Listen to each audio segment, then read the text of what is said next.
A new survey from the American Academy of Sleep Medicine reveals that 46% of parents have given melatonin to their children under the age of 13. And almost 30% have given melatonin to a teen over the age of 13 to help them fall asleep. Dr. Faria Abazi Feinberg with the American Academy of Sleep Medicine is joining us via Zoom this morning. Good morning. Thanks for being with us. Thank you so much for having me. I love talking about this topic, so appreciate it. Well, and it applies to so many children because I know parents who give their children melatonin to help them sleep. I want to talk about that in just a minute. First, though, let's just talk a little bit about why so many kids are having trouble sleeping. You know, at this time of year, their schedules are changing. They're going from the summer schedule to back to school. And, you know, unfortunately, if we don't prepare them properly during the few weeks leading up to school, they can really struggle the first few weeks of school going back to school. In general, though, I think our society has gotten to the point where so much time is spent on screens for the kids as well, in terms of homework, in terms of their social interactions and things like that. And it's very difficult to disengage ourselves and allow the natural patterns of sleep to happen. So how much sleep should kids be getting based on their age? Yeah, that's a really good question. And we typically have a range of what's appropriate. So if you're under the age of 13, it can be anywhere from 9 to 12 hours of sleep. If you are a teenager, 13 to 18, about 8 to 10 hours. And that's asking for a lot. Adults, we usually say 7+ hours are what you should aim for. Oh, that's interesting. Clearly my 16-year-old is not getting enough sleep. As hard as I try to get her to go to bed, there's just so much homework. Okay, so there are parents who give their kids melatonin, as I mentioned.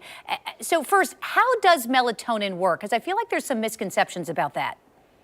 No, you're absolutely right. You know, melatonin is a natural substance that our brain produces in the evening hours, and it allows us to fall asleep at nighttime. So there's a theory that it's quote unquote natural, right? And so if something is natural, it's got to be safe. But unfortunately, that's not the way it always works. First of all, the melatonin supplements that are out there are not FDA regulated, right? It's not considered a medication per se. And so the degree of oversight is interestingly lax. So there's been a study that has shown that if you look at a melatonin dosage and it says it has, let's say 1 milligram, it could be half of that, or it could be 4 times that. And so you just don't know exactly what you're getting. And that's problem number one. Problem number two is that, there's not a lot of data that shows that melatonin actually helps kids fall asleep any faster. I think we use it because sometimes we want that quick fix, or we get desperate and we're like, the kid needs to get some sleep so that they can function tomorrow. And so we try lots of different things to help out. So it's interesting. I think what I'm hearing from you is we shouldn't be giving our kids at any age then melatonin, one. And two, I've heard it can help the child fall asleep kind of right away, or it doesn't necessarily help the child fall asleep or a person fall asleep, but it helps them sleep longer so they're not waking up in the middle of the night. I mean, that said, are you suggesting then that parents should not give their kids melatonin to help them sleep?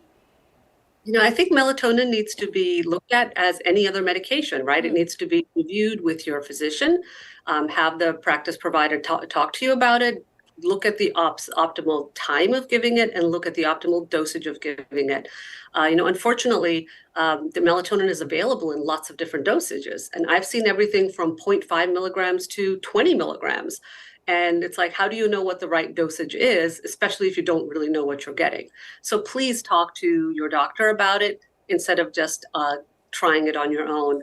I always worry because melatonin also comes in these little gummies. They look like candy.